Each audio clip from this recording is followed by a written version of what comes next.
जय हिंद बच्चों, मैं राम चौधरी स्वागत करता हूं आप सभी का हमारे चैनल रुद्रा फिजिक्स क्लासेस में। आज के इस वीडियो में हम बात करेंगे बोर्स एटॉमिक मॉडल की, और बोर्स एटॉमिक मॉडल के बेस पे हम स्टेशनरी ऑर्बिट में इलेक्ट्रॉन की रेडियस, उसकी फ्रिक्वेंसी, उसकी वेलोसिटी, उसका टाइम पीरियड और उसकी वेवलेंथ के बारे में डिस्कस करने वाले हैं। यानी कि अगर आज हम कैलकुलेटिव वे में बोर्स एटॉमिक मॉडल को पढ़ेंगे। स्टार्ट करते हैं बोर्स एटॉमिक मॉडल।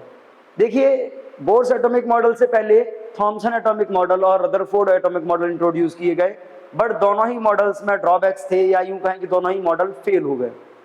इससे जस्ट पहले जो मॉडल इंट्रोड्यूस किया गया था वो था रदरफोर्ड एटॉमिक मॉडल, और रदरफोर्ड एटॉमिक मॉडल में दो मेन ड्रॉबैक थे कि पहला तो वो ऑर्बिट्स जो होती हैं, इलेक्ट्रॉन की जो ऑर्बिटल्स हैं, उनको डिफाइन नहीं कर पाया, या यूं कहें कि उसमें ये माना गया कि एनर्जी रेगुलरली रेडिएट होती है, जिसके कारण क्या होता है, स्पाइरल हो जाता है उनका ऑर्बिट, और धीरे धीरे इलेक्ट्रॉन न्यूक्लियस को हिट कर जाता है, और स्टेबिलिटी नहीं हम प्रूव कर सकते उसके बेस पे। दूसरा था कि जो रदरफोर्ड का एटॉमिक मॉडल था वो एटम के स्पेक्ट्रम को भी प्रॉपरली डिस्क्राइब नहीं कर पाया, क्योंकि एटम का जो स्पेक्ट्रम था वो रदरफोर्ड एटॉमिक में माना गया था, मॉडल में माना गया था कंटिन्यूअस, बट इन रियलिटी जो मॉडल है, एटॉमिक मॉडल होता है, जो आपका स्पेक्ट्रम है एटम का, वो लाइन्ड होता है, डिस्क्रीट स्पेक्ट्रम होता है, जिसके कारण वो मॉडल फेल हो गया। 1913 में इंट्रोड्यूस किया गया bourse atomic model. Bourse atomic model में क्या था कि जो रदरफोर्ड एटॉमिक मॉडल में ड्रॉबैक्स थे उनको दूर करते हुए एक एटम की कंस्ट्रक्शन से रिलेटेड एक सजेशन दिया गया, कुछ पोस्टुलेट्स लिए गए। हम उन्हीं के बारे में आज बेसिकली बात करेंगे। अगर हम बात करें बोर्स एटॉमिक मॉडल की, तो देखिए बोर्स एटॉमिक मॉडल में मेनली देयर आर 3 पोस्टुलेट्स। कौन कौन से थे?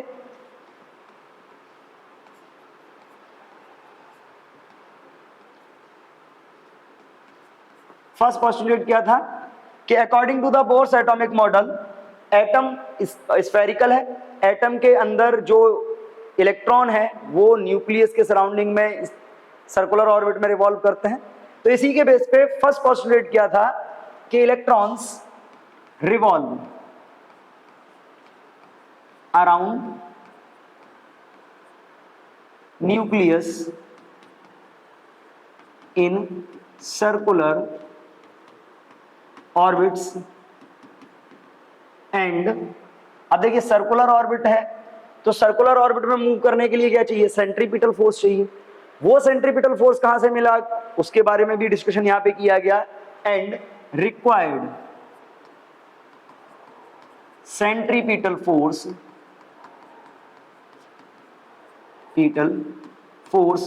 Is provided by electrostatic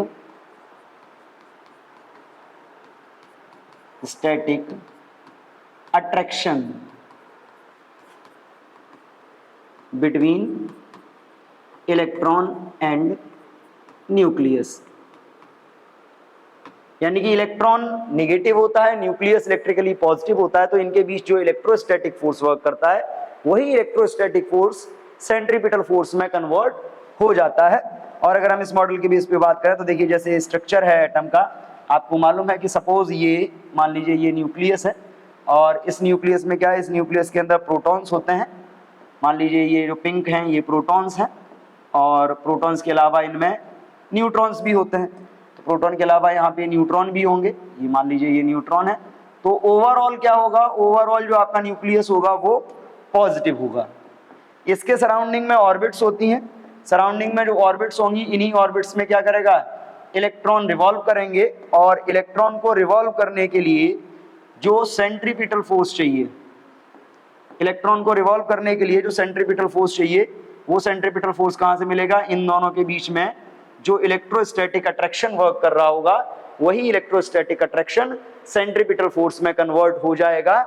that means अगर हम इसको मैथमेटिकली रिप्रेजेंट करें तो हम ये बोल सकते हैं कि सेंट्रीपिटल फोर्स जो होगा आपका mv²/r इज इक्वल क्या होगा, 1/4πε0। जो आपका न्यूक्लियस होता है, न्यूक्लियस का चार्ज जो होता है वो होता है Ze+, दैट मींस Ze+/E। और फोर्स कैलकुलेशन के टाइम पे हम चार्ज को नोट नहीं करते तो Z e into e upon r square. Clear? ये हो गया आपका, that means the centripetal force जो होगा आपका, सेंट्रीपिटल फोर्स कहां से मिलेगा? इलेक्ट्रोस्टैटिक अट्रैक्शन से मिलेगा। This is the first postulate. Clear है? अब अगर हम बात करें इसमें, तो इसमें जो सेकंड पोस्टुलेट था वो क्या था? सेकंड पोस्टुलेट की बात करते हैं। सेकंड पोस्टुलेट में बात की गई ऑर्बिट्स के बारे में। सेकंड पोस्टुलेट में बात की गई ऑर्बिट के बारे में। अब देखिए सेकंड में ऑर्बिट के बारे में क्या बात की गई, अब वो भी समझ लीजिए। Electron can revolve in a orbit in which their angular momentum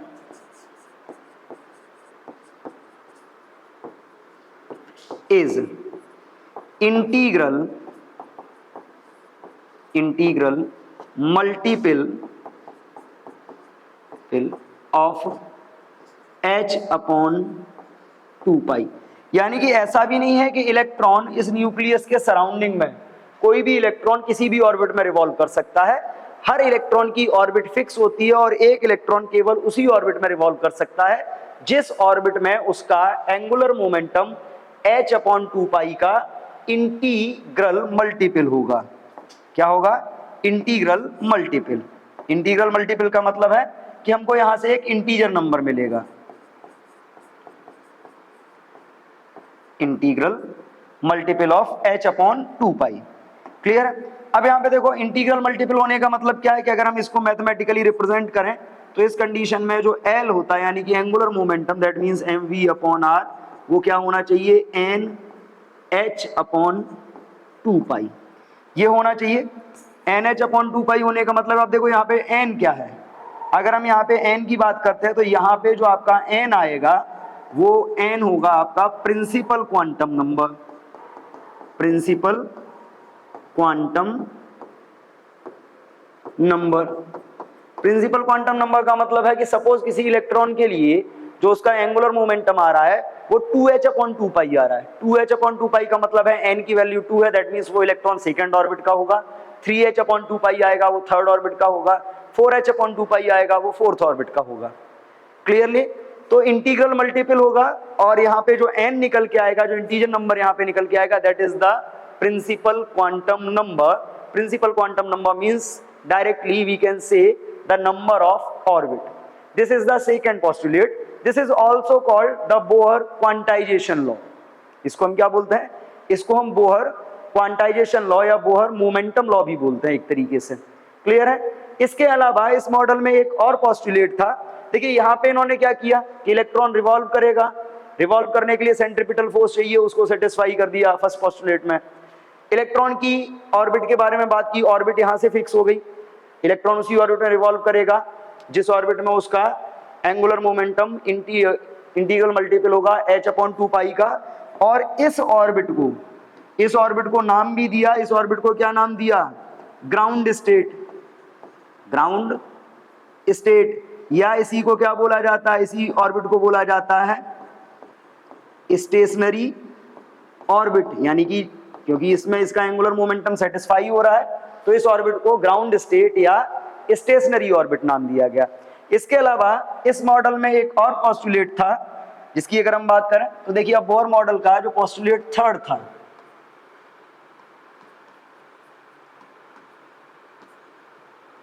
third postulate क्या था वो भी समझ लीजिए। क्योंकि रदरफोर्ड एटॉमिक मॉडल में जो एक ड्रॉबैक था वो इसके स्पेक्ट्रम को लेके भी था।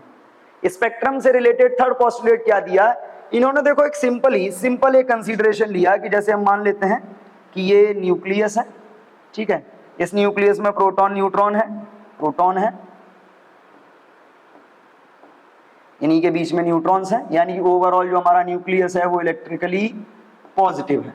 इलेक्ट्रिकली पॉजिटिव है। सराउंडिंग में ऑर्बिट्स हैं, इन ऑर्बिट्स में क्या है? इन ऑर्बिट्स में रिवॉल्व करते हैं इलेक्ट्रॉन।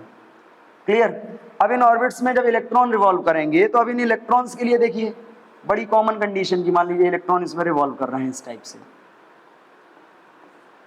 हर इलेक्ट्रॉन अपनी ग्राउंड स्टेट में यानी कि स्टेशनरी ऑर्बिट में रिवॉल्व करेगा क्योंकि वहां पे उसका मोमेंटम सेटिस्फाई हो रहा है। लेकिन थर्ड पोस्टुलेट में ये माना गया कि अब एटम का स्पेक्ट्रम आया कहां से, उसके बारे में डिस्कशन हम करते हैं। कि मान लो कोई इलेक्ट्रॉन अपनी ऑर्बिट में रिवॉल्व कर रहा है, हर ऑर्बिट की एक फिक्स एनर्जी होती है, हर ऑर्बिट की एक फिक्स एनर्जी होती है क्योंकि इलेक्ट्रॉन के पास काइनेटिक एनर्जी है, वो रिवॉल्व कर रहा है। इसके अलावा इलेक्ट्रॉन और न्यूक्लियस के बीच अट्रैक्शन लग रहा है तो इलेक्ट्रोस्टैटिक पोटेंशियल एनर्जी भी वहां पे होगी। क्लियर है? लेकिन अगर हम अलग अलग ऑर्बिट की बात करें तो अलग अलग ऑर्बिट में वेलोसिटी अलग होती है, डिस्टेंस अलग होती है न्यूक्लियस से, तो इसके बेस पे एनर्जी भी अलग अलग होती है।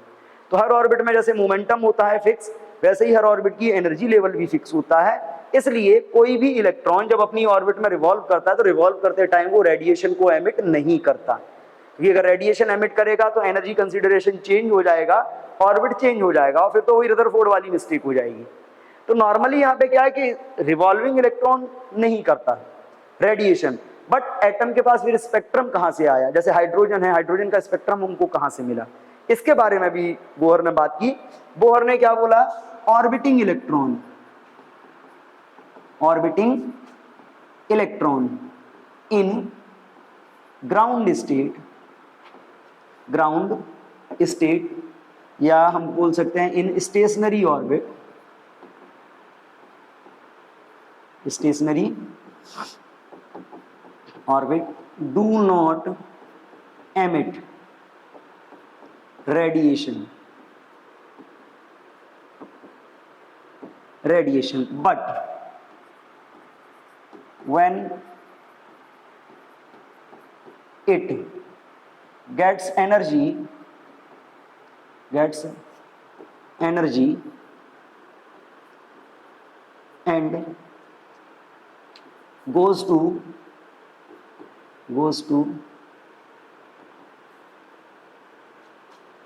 Higher orbit. हायर ऑर्बिट का मतलब है ये जो आपका होता है इसको बोलते हैं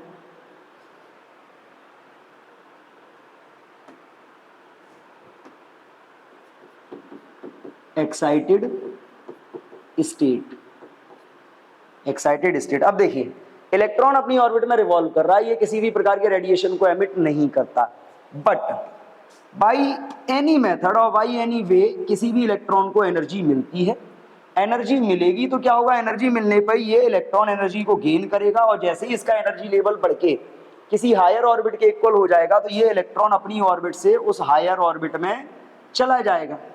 जैसे ही ये हायर ऑर्बिट में आएगा तो ये जो कंडीशन होगी इसको हम क्या बोलेंगे, इसको बोलते हैं एक्साइटेड स्टेट। बट कंडीशन क्या है कि एनर्जी तो इसने मेंटेन कर ली, बट जब ये एक्साइटेड स्टेट में गया तो इसका मोमेंटम वहां जाके बैलेंस नहीं होगा। जब वहां जाके मोमेंटम बैलेंस नहीं होगा तो क्या होगा, ये इलेक्ट्रॉन वापस से लौटेगा अपनी ग्राउंड स्टेट में। ग्राउंड स्टेट में इसकी एनर्जी ज्यादा हो रही है तो ये एक्साइटेड स्टेट में जाने के बाद वहां पे रुक तो पाएगा नहीं, ये वापस लौटेगा और वापस लौटते टाइम इसके पास जितनी एनर्जी एक्स्ट्रा थी ये उसी एनर्जी को रेडिएट कर देगा, जिसको हम एटॉमिक स्पेक्ट्रम बोलते हैं। तो यहाँ पे कंडीशन क्या आई, but when it gets energy and goes to higher orbit, that means excited state, excited state में चला जाएगा, but it can not stay there, it can not stay there and return back to its ground state. क्या करेगा, ये अपनी ground state में वापस लौटेगा एंड एमिट एनर्जी। ये एनर्जी जो इसके पास कौन सी थी, एक्स्ट्रा एनर्जी थी, वो इस एनर्जी को ये क्या करेगा, एमिट करेगा and emit energy equal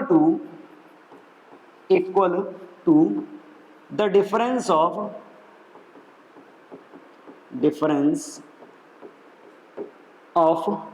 energy levels.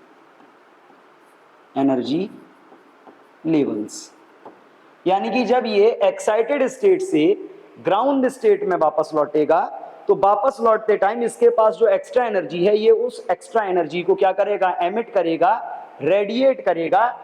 उसी एमिशन को बोला जाता है atomic spectrum. This is called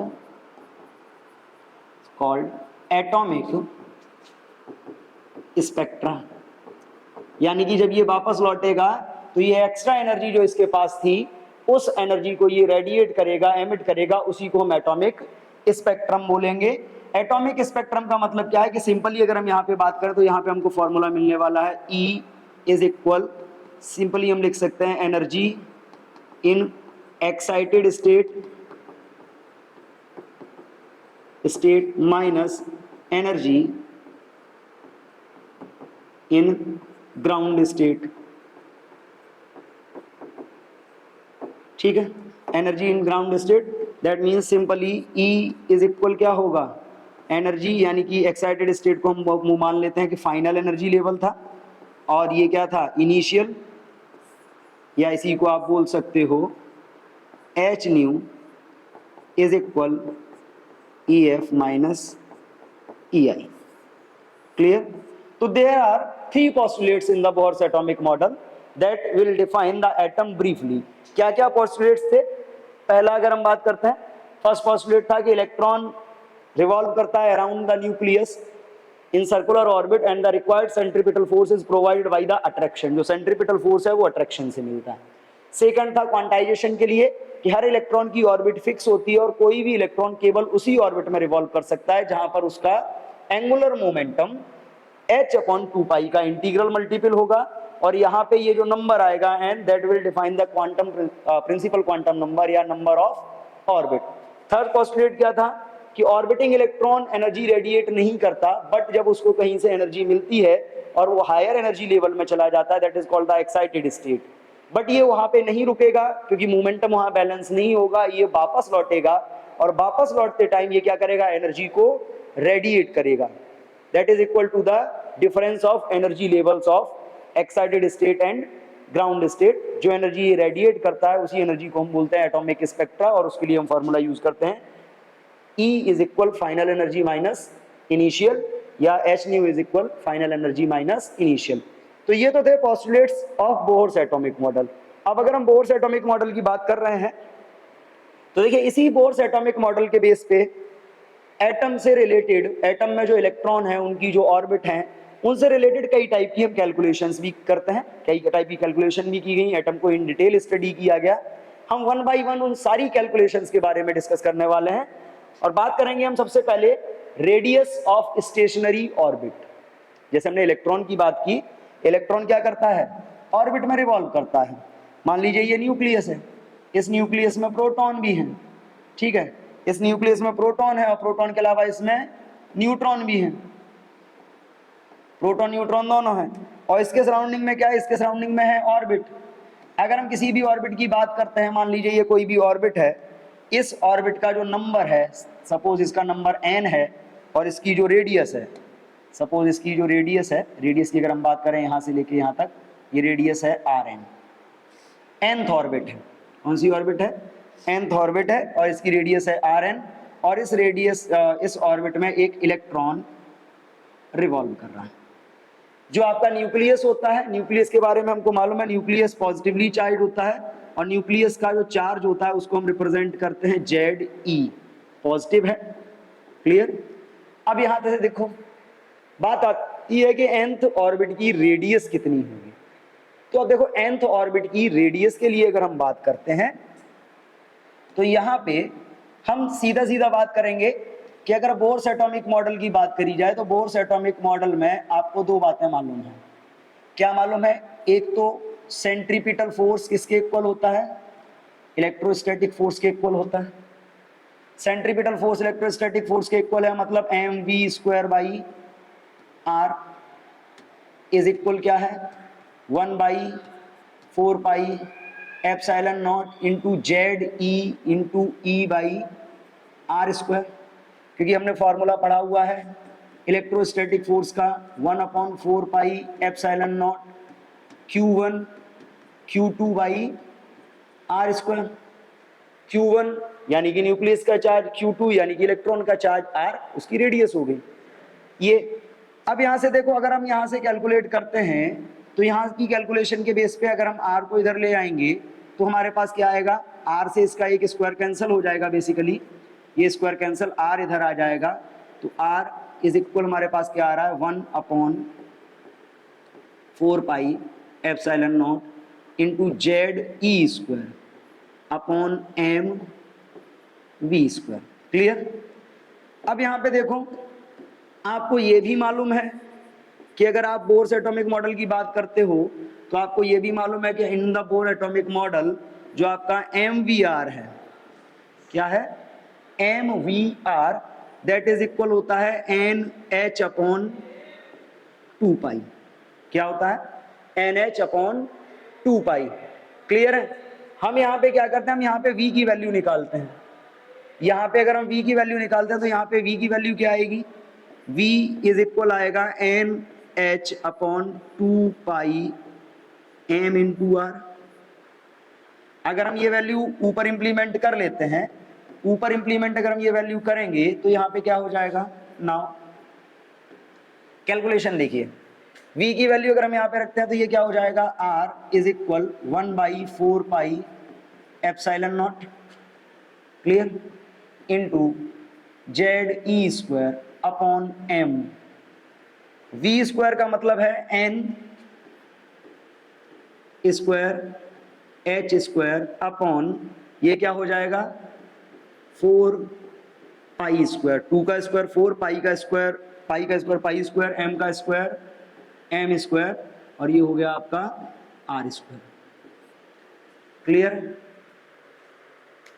अब यहाँ पे देखो, यहाँ पे अगर हम बात करते हैं तो सिंपली क्या क्या कैंसिल हो सकता है उसको पहले हम नोट कर लेते हैं। r इज इक्वल, देखिए क्या होगा हमारे लिए, यहाँ पे 1 हम थोड़ा सा इसको नीचे ले आएंगे, यहाँ पे नोट करते हैं, r is equal 1/4 pi epsilon naught into, ये आपका यहाँ पे कैंसिल करने लायक क्या है, यहाँ पे 4 से 4 कैंसिल हो सकता है।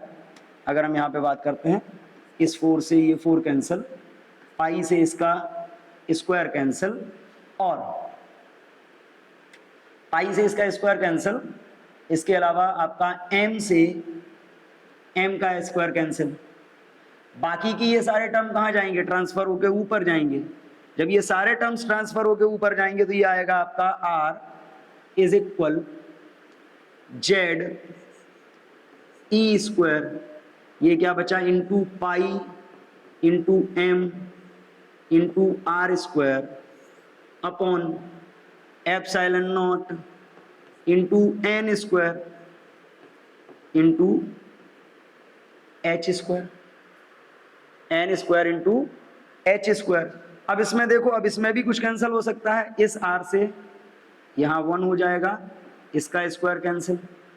r की हमको वैल्यू निकालनी है, इन सबको हम इधर ट्रांसफर करेंगे तो फाइनली हमारे पास क्या आएगा, r इज इक्वल क्या होगा, ये epsilon naught into n square h square upon Z e square pi m. क्योंकि ये r रह जाएगा, ये इधर आके मल्टीप्लाई होंगे, ये सारे आके डिवाइड हो जाएंगे। अब अगर हम इन कैलकुलेशन के बेस पे, इस फॉर्मूले के बेस पे अगर हम फाइंड करते हैं, इस फॉर्मूले के बेस पे सारी कैलकुलेशंस अगर हम करते हैं यहाँ से, तो अब यहाँ से देखो क्या क्या कांस्टेंट टर्म है हमारे पास। इनमें कुछ टर्म कांस्टेंट हैं, उन कांस्टेंट टर्म्स को अगर हम अलग कर लें तो यहाँ से हमारे पास क्या आ रहा है, यहाँ से हमारे पास आएगा, देखो एप्सिलॉन नॉट कांस्टेंट है, h कांस्टेंट है, e कांस्टेंट है, पाई कांस्टेंट है, and m that is the mass of electron, ये भी कांस्टेंट है।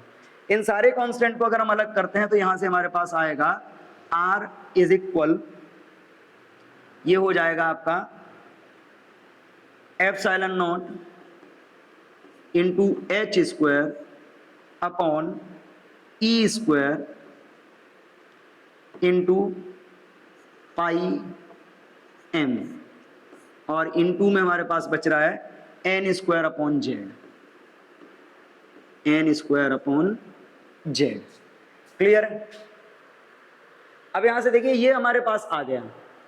अगर हम इस पूरे में अगर हम बात करते हैं तो यहां पे देखिए अगर हम हाइड्रोजन की बात करें,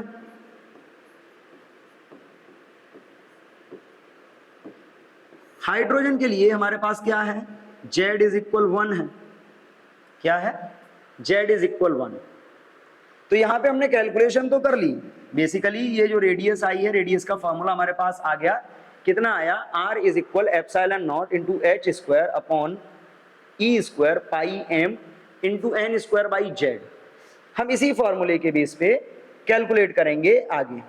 अब यहाँ पे देखिए क्या आया हमारे पास, R इज इक्वल, फॉर्मूला था epsilon naught h square, epsilon naught h square upon e square pi m into n square by z. Clear है? Into n square by z. अब यहाँ पे देखो, यहाँ पे अगर हम बात करें तो ये सारे टर्म कितने कैसे हैं, कांस्टेंट है। ये सारे के सारे टर्म कांस्टेंट हैं। तो अगर हम यहाँ पे बात करते हैं, ये जो आपका है epsilon naught h square upon e square pi m, ये सारे टर्म कैसे हैं?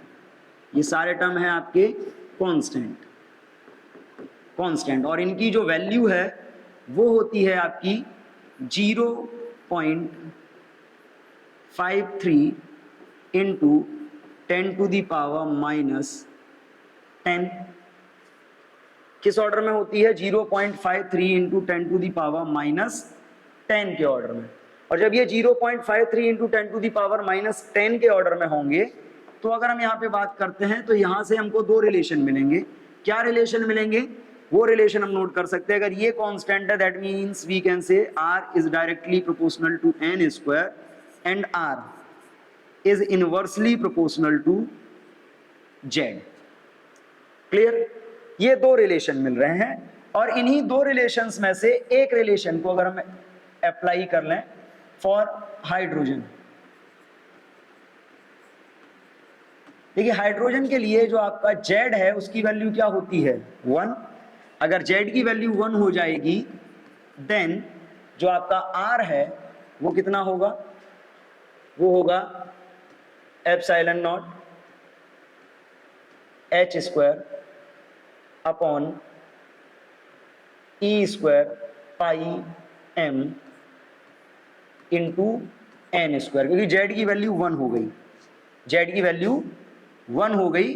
तो यहां से डायरेक्टली जो हमको मिल रहा है रिलेशन, हम डायरेक्टली रिलेशन लिख सकते हैं Rn इज इक्वल, ये जो वैल्यू है कांस्टेंट है, इसको हम क्या लिख सकते हैं? इसको हम लिख लेते हैं R0। क्या लिख लेते हैं? R0। इसकी वैल्यू हम R0 लिख लेंगे तो ये हो जाएगा आपका R0 into n square. Clear? R0 into n square, या फिर हम इसको लिख सकते हैं Rn is directly proportional to n square. यहां पे हम ये भी बता सकते हैं कि जो आपका R0 है, जो आपका R0 रहेगा यहां पे वो क्या रहेगा? Ground state radius of hydrogen atom, और इसकी वैल्यू कितनी होती है? 0.53 एंगस्ट्रॉम। क्लियर? तो इस तरीके से हम क्या कर सकते हैं, इस तरीके से हम किसी भी ग्राउंड स्टेट में, किसी भी एटम की ग्राउंड स्टेट में किसी भी एटम के लिए हम उसकी रेडियस को फाइंड कर सकते हैं। और देखिए रेडियस के अगर हम बेसिक कॉन्सेप्ट की बात करें तो इतना तो क्लियर है कि जो बोर्स एटॉमिक मॉडल है उसमें जितनी भी रेडियस की कैलकुलेशन आपको बेटा दी जाएंगी वो सारी की सारी जो कैलकुलेशन होंगी वो आपको हाइड्रोजन एटम से रिलेटेड होंगी। तो हाइड्रोजन एटम के केस में हम ये वाला फॉर्मूला डायरेक्टली अप्लाई कर सकते हैं, R is equal R0 into n square. ठीक है, R0 ग्राउंड स्टेट रेडियस है उसकी और n नंबर ऑफ ऑर्बिट है, और यहाँ से क्लियर है कि जो आपकी रेडियस होगी that is directly proportional to the square of number of orbit. Clear है? अब देखिए इसके बाद और भी फैक्टर्स हैं जिन फैक्टर्स के बारे में हम बात करेंगे, और उन्हीं फैक्टर्स पे हम आते हैं। सेकंड जो हमारा रहेगा वो रहेगा हमारा वेलोसिटी का। सेकंड हम बात करेंगे velocity of electron in orbit. अब देखिए सेकंड है velocity of electron in stationary orbit. अब वेलोसिटी का भी देखो बहुत सिंपल सा कॉन्सेप्ट है। वेलोसिटी का क्या कॉन्सेप्ट है, हम वहीं पे लौट के आते हैं कि सपोज ये न्यूक्लियस है, इस न्यूक्लियस में न्यूट्रॉन है, प्रोटॉन भी होंगे, इलेक्ट्रिकली पॉजिटिव रहेगा ये। इसके सराउंडिंग में मान लीजिए कोई भी ऑर्बिट है, हमने ये ऑर्बिट ले ली, क्लियर। इस ऑर्बिट को हम ये मान लेते हैं कि इस ऑर्बिट की जो रेडियस है वो कितनी है, यहाँ से जो रेडियस है वो Rn है, ये nth ऑर्बिट है। इसमें कोई भी इलेक्ट्रॉन रिवॉल्व कर रहा है, इस इलेक्ट्रॉन की वेलोसिटी हम मान लेते हैं Vn, ये इलेक्ट्रॉन है। अब इसी स्टेशनरी ऑर्बिट में या nth ऑर्बिट में इलेक्ट्रॉन की वेलोसिटी की हम बात करते हैं। अब वेलोसिटी के लिए एक बात समझिए, वेलोसिटी के लिए आपने बहुत कॉमन सा फॉर्मूला पढ़ा है। क्या फॉर्मूला पढ़ा है कि जब आप वेलोसिटी की बात करते हो तो आपने भी फॉर्मूला पढ़ा था mv/r is equal nh upon 2 ठीक है। अगर हम यहां से v की बात करते हैं तो v इज इक्वल क्या होगा, nh upon 2πm into 1/r। ये आ गया, क्योंकि r इधर जाएगा डिवाइड हो जाएगा, यानी कि v is equal nh upon 2πm। अब देखिए r की वैल्यू हमने कैसे क्या फाइंड की है, E not epsilon naught h square e square upon e square pi m into n square by Z. 1/r लिखना है, यानी कि हम इसको उल्टा कर लेंगे तो क्या हो जाएगा, e square pi m upon n square h square into Z by n square. करेंगे कैंसल, क्या क्या कैंसल हो सकता है उसकी बात करते हैं। NH से इन दोनों के स्क्वायर कैंसल हो जाएंगे, पाई से पाई कैंसल, m से m कैंसल, और क्या है। अब इन सब में अगर हम देखते हैं तो हमारे पास क्या बच रहा है, v is equal e square और इंटू जेड। 1 मिनट, ये आपका NH से NH कैंसिल हो गया और Z अपॉन n स्क्वायर, इसको हम कैसे सॉल्व करेंगे तो ये क्या हो जाएगा, e square into Z by 2n h। 1 minute, इसको हम दोबारा से सॉल्व करते हैं। ये जो कैंसिल होगा और कैंसिल होने के बाद हमारे पास क्या आएगा, v is equal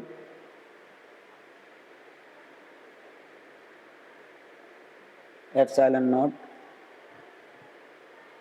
1 minute 2πmr। Okay,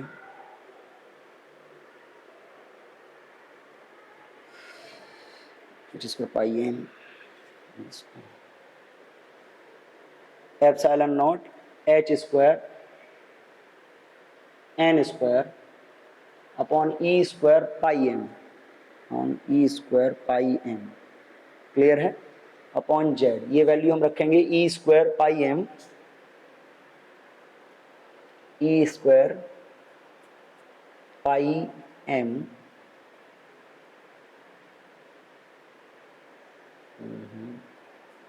okay. चलिए दोबारा से हम इसकी वैल्यू रखते हैं, वैल्यू रखेंगे, कैलकुलेट करेंगे तो new is equal n h upon 2πm, और ये जो r है, r की वैल्यू हमारे पास क्या आई थी, r की वैल्यू आई थी epsilon naught h square into n square e square pi m upon e square pi m z। Epsilon naught h square n square upon e square pi m into Z, clear है। अब यहाँ पे देखो, अब यहाँ पे हम cancel क्या करते हैं, जो कैंसिल कर सकते हैं उसको कैंसिल करते हैं। क्या क्या कैंसिल हो रहा है, पाई से पाई कैंसिल हो रहा है, m से m कैंसिल हो रहा है, NH से h और n के स्क्वायर कैंसिल हो रहे हैं, ये e स्क्वायर z ऊपर जाएगा तो हमारे पास फाइनली क्या आएगा, e square into z upon 2 epsilon naught into NH। Clear है? ये आएगा e square into Z, e square into z upon 2 epsilon naught, e square into z upon 2 epsilon naught NH। अब यहाँ पे अगर हम बात करते हैं तो यहाँ पे जो v होगा आपका, वो v क्या होगा, इनमें से कांस्टेंट टर्म्स को अगर हम अलग कर लें तो कांस्टेंट टर्म्स को अलग रखेंगे तो कांस्टेंट टर्म में आपका क्या आ रहा है, e square upon 2 epsilon naught into h, और यहाँ पे तो वही आएगा हमारा Z/n, बट कंडीशन वही है क्या, हाइड्रोजन एटम के लिए, हाइड्रोजन एटम के लिए जो आपका Z है वो कितना होगा 1, हाइड्रोजन एटम के लिए Z 1 होगा तो क्या हो जाएगा, V is equal e square upon 2 epsilon naught into h into 1/n। Clear है? अगर हम इन सब की वैल्यू रखें, इन सब की अगर हम वैल्यू रखते हैं तो कॉमनली जब हम वैल्यू रखेंगे तो ये v इज इक्वल आपका e की वैल्यू होती है 1.6 into 10 to the power -19, h की वैल्यू जो आपकी होती है वो होती है 6.6 into 10 to the power -34, epsilon naught की 8.85 इंटू 10 टू द पावर -12। ये सारी वैल्यूज रख के जब हम कैलकुलेट करेंगे तो ये आएगा आपका 2.19 इंटू 10 टू द पावर 6। यानी कि अगर हम यहाँ पे बात करते हैं तो यहाँ पे जो आपका e square upon 2 epsilon naught h आ रहा है, इसकी वैल्यू आपकी आती है 2.19 इंटू 10 टू दी पावर 6। क्लियर है? इंटू 1/n है। तो अगर हम इस सब को, ये जो पूरा दिया गया है, इस पूरे को हम कांस्टेंट मान लें, इस पूरे को हम कांस्टेंट मान लेते हैं, यानी कि जो आपका यहाँ पे दिया है ये आपका एक कांस्टेंट है, और अगर इसको हम कांस्टेंट मान के इसको सॉल्व करते हैं, जब हम इसको कांस्टेंट सॉल्व मान के सॉल्व करेंगे और इसको हम मान लेंगे v नॉट। v नॉट का मतलब हम इसको क्या बोल सकते हैं, हम इसको बोल सकते हैं वेलोसिटी ऑफ इलेक्ट्रॉन। क्या बोल सकते हैं? Velocity of electron in ground state, ground state of hydrogen, of hydrogen. Clear? Clear है? Velocity of electron in ground state of hydrogen. अब यहां पे देखो, अब यहां पे अगर हम बात करते हैं, ये सारा का सारा क्या है, ये सारा एक कांस्टेंट है। अगर ये सारा एक कांस्टेंट है, यानी कि हम इसको कांस्टेंट मान लेते हैं, अगर ये कांस्टेंट होगा तो इसके कांस्टेंट होने से यहाँ पे एक बहुत क्लियरली हमको एक रिलेशन मिल जाएगा। क्या रिलेशन मिलेगा? v is directly proportional to 1/n, यानी कि जो आपके इलेक्ट्रॉन है, इलेक्ट्रॉन की जो वेलोसिटी होगी वो नंबर ऑफ ऑर्बिट के इनवर्सली प्रोपोर्शनल होगी।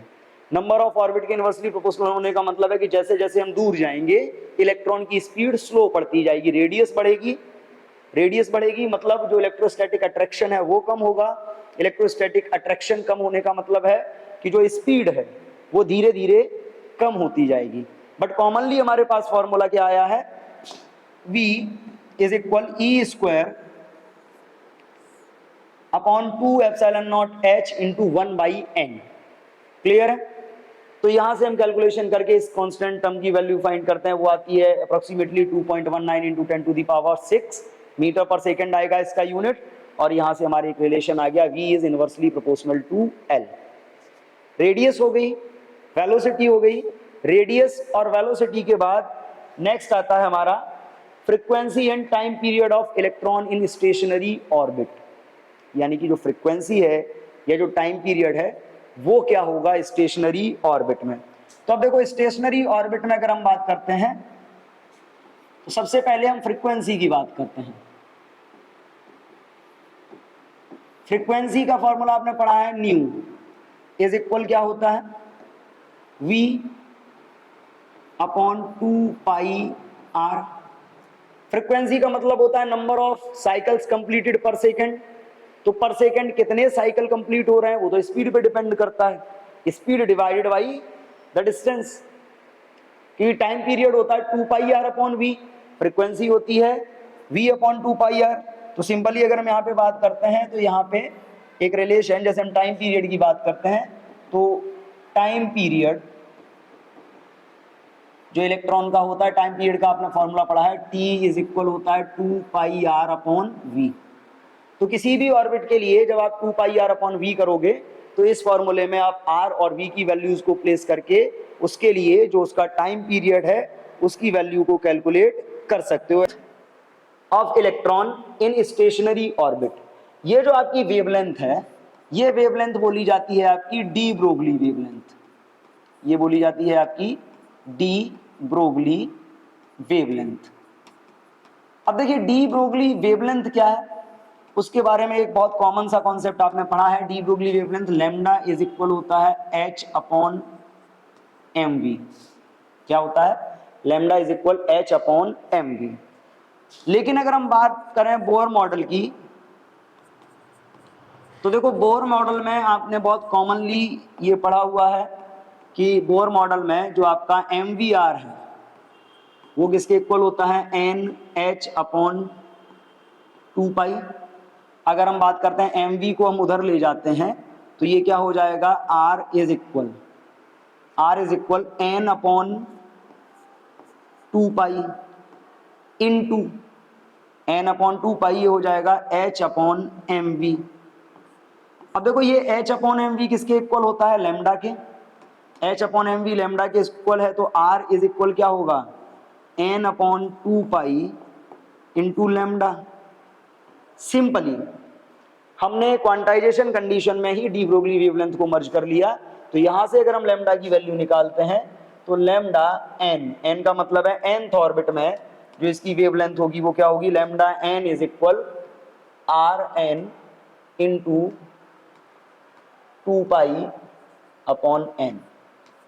ये जो फॉर्मूला होगा, ये फॉर्मूला हम यूज कर सकते हैं for the de Broglie wavelength of electron in stationary orbit. यानी कि कोई भी इलेक्ट्रॉन जब अपनी ऑर्बिट में रिवॉल्व करेगा तो अपनी ऑर्बिट में रिवॉल्व करते टाइम उसकी वेवलेंथ क्या होगी, उस वेवलेंथ की कैलकुलेशन के लिए ये हम यूज कर सकते हैं। अदरवाइज बहुत बेसिक कॉन्सेप्ट है कि बोर्स एटॉमिक मॉडल में आप बात करते हो तो m v r is equal होता है एन एच अपॉन 2π और h upon m v is equal होता है लैम्डा। जो डी ब्रोगली वेवलेंथ का कॉन्सेप्ट हम पढ़ चुके हैं, ड्यूअल नेचर और रेडिएशन एंड मैटर, जब हमने चैप्टर पढ़ा था वहां पे। क्लियर है? तो इन सारे कॉन्सेप्ट को यूज करेंगे और इन सारे कॉन्सेप्ट को यूज करने के बाद हम किसी भी एटम के लिए radius, velocity, time period, frequency या उसकी जो वेवलेंथ है स्टेशनरी ऑर्बिट में, उनका कैलकुलेशन कर सकते हैं। हमने सारे फॉर्मूले के बारे में आज डिस्कस किया है। इसी पर बेस्ड कुछ न्यूमेरिकल्स हैं जिनके बारे में अब हम डिस्कस करेंगे वन बाय वन। स्टार्ट करते हैं। तो देखिए फर्स्ट न्यूमेरिकल हमारा क्या है, in ground state of hydrogen atom its Bohr radius is given as 5.3 into 10 to the power minus 11 meter. The atom is excited such that the radius becomes 21.2 into 10 to the power minus 11 meter. Find the value of principal quantum number and the total energy of electron in excited state. Clear है? अब यहाँ पे देख लीजिए बहुत clear बात कि यहाँ पे आपको ग्राउंड स्टेट की बात की गई है। ग्राउंड स्टेट का मतलब होता है कौन सी ऑर्बिट, हाइड्रोजन में एक ही होता है ऑर्बिट, तो हाइड्रोजन की ग्राउंड स्टेट का मतलब है n इज इक्वल 1, यानी कि यहाँ पे R1 आपको दे रखा है कितना, 5.3 into 10 to the power minus 11 metre. और एक्साइट इसको कितना किया गया है, यानी कि nth ऑर्बिट तक कितना हो जाता है इसका, 21.2 into 10 to the power minus 11 metre. आपको बताना क्या है, value of principal quantum number. आपको इसके लिए n की वैल्यू बतानी है। अब देखो इसके लिए n की वैल्यू बतानी है तो इसके लिए हमारे पास सॉल्यूशन भी है। क्या सॉल्यूशन है, हमने क्या पढ़ा है, R is directly proportional to n square. That means Rn upon R1 is equal क्या होगा, n स्क्वायर अपॉन 1 का स्क्वायर. वैल्यू रखिए, कैलकुलेट करिए. Rn कितना है 21.2 into 10 to the power minus 11 upon R1 कितना है ग्राउंड स्टेट में 5.3 into 10 to the power minus 11 is equal n square upon 1. इससे ये कैंसल, इससे कैंसल करोगे तो ये आएगा 4. n square is equal 4. That means n is equal 4. पहला आंसर हमारा आ गया. दूसरा इसी में दिया गया है, what is the energy of electron in excited state. तो देखो अब एनर्जी के लिए अगर बात करते हैं तो एनर्जी के लिए इसका जो फॉर्मूला होता है, एनर्जी का फॉर्मूला होता है E is equal minus 13.6 into n square eV. EV का मतलब है इलेक्ट्रॉन वोल्ट. तो 13.6 by n square eV. 13.6 by n square. अगर हम वैल्यू कैलकुलेट करते हैं तो ये कितना होगा, माइनस 13.6 बाई 4. एन की वैल्यू 2 है, एन स्क्वायर की वैल्यू 4 थी. That means E is equal minus 3.4 electron volt. ये हमारा सेकंड आंसर आ गया. इजी कैलकुलेशंस हैं. रेडियस वाला कॉन्सेप्ट हमने यूज किया, इसको हमने सॉल्व कर लिया. क्लियर है. मूव करेंगे नेक्स्ट क्वेश्चन पे. नेक्स्ट क्वेश्चन है हमारा, calculate the de Broglie wavelength of the electron orbiting in the n is equal to state of hydrogen atom. तो अभी हमारे पास देखिए जस्ट हमने क्या फॉर्मूला फाइंड किया था वेवलेंथ का, ये रहा lambda n is equal Rn into 2 pi by n. आते हैं इस पे. अब देखिए ये फॉर्मूला है हमारा, फॉर्मूला हमने पढ़ा है lambda n is equal Rn into 2 pi by n. Clear है, यही फॉर्मूला आया था. अब यहाँ पे देखो Rn क्या होती है, रेडियस. रेडियस हमको चाहिए.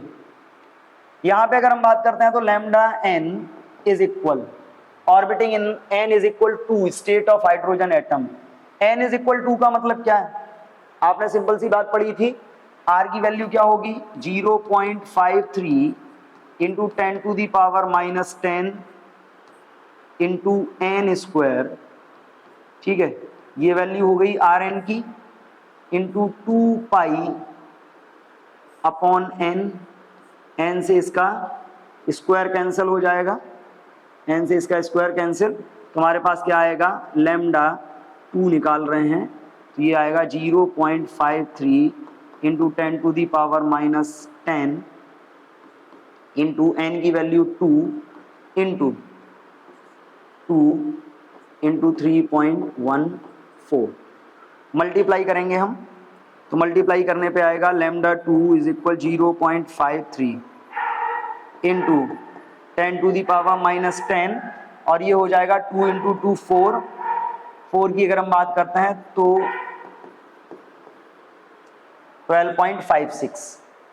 क्लियर है, 12.56 में मल्टीप्लाई करेंगे 0.53 का तो 12.56 0.53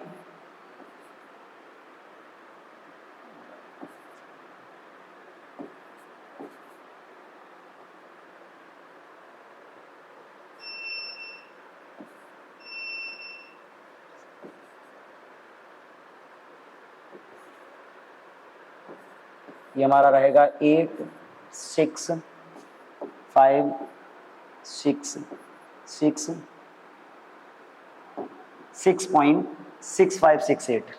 तो lambda 2 is equal 6.6568 into 10 to the power minus 10 metre. या इसी को आप लिख सकते हो lambda 2 is equal 6.6568 angstrom. Clear. तो देखिए बड़ा इजी है कैलकुलेशन करना हमारे लिए. हम इसको कैलकुलेट करेंगे. फॉर्मूले हमने सारे पढ़ ही रखे हैं. सारे फॉर्मूलों को हम 1 बाई 1 अप्लाई करेंगे और इनकी कैलकुलेशन करेंगे तो सारे आंसर हमारे निकलते आएंगे.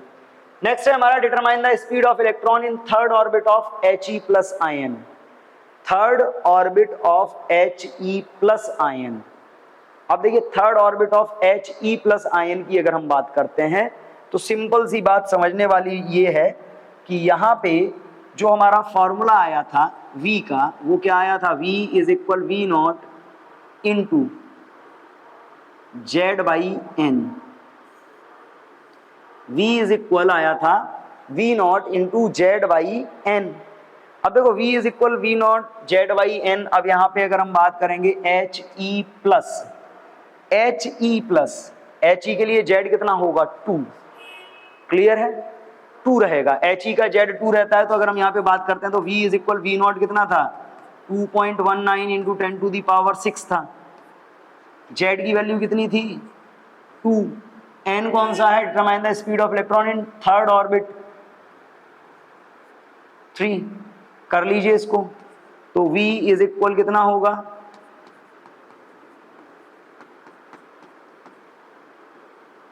बाई 3, डिवाइड करेंगे तो V is equal 1.46 into 10 to the power 6 metre पर सेकेंड। क्लियर है। यहाँ पे He प्लस आयन का है, मोस्टली जो होता है हाइड्रोजन के ही दिए जाते हैं, बट He प्लस आयन का दिया, इसीलिए हमने बोला था कि Z वाले फॉर्मूले को भी हमें इग्नोर नहीं करना है, हम Z को बाद में 1 कर लेंगे। क्लियर है। नेक्स्ट मूव करते हैं। नेक्स्ट है हमारा the velocity of electron in the inner most orbit of hydrogen atom is 2.2 into 10 to the power 6 metre पर second. Use de Broglie hypothesis to calculate radius of inner most orbit. De Broglie hypothesis, अगर de Broglie hypothesis की बात करते हैं तो according to the de Broglie hypothesis आपका जो V होता है, V अगर हम बात करते हैं तो R का कैलकुलेशन करना है। ओके, R आपने डी ब्रोगली हाइपोथेसिस क्या पढ़ा है, MVR इज इक्वल क्या होता है NH अपॉन 2 पाई। क्लियर है। अगर हम R की बात करते हैं तो R इज इक्वल क्या होगा NH अपॉन 2 पाई M इंटू V।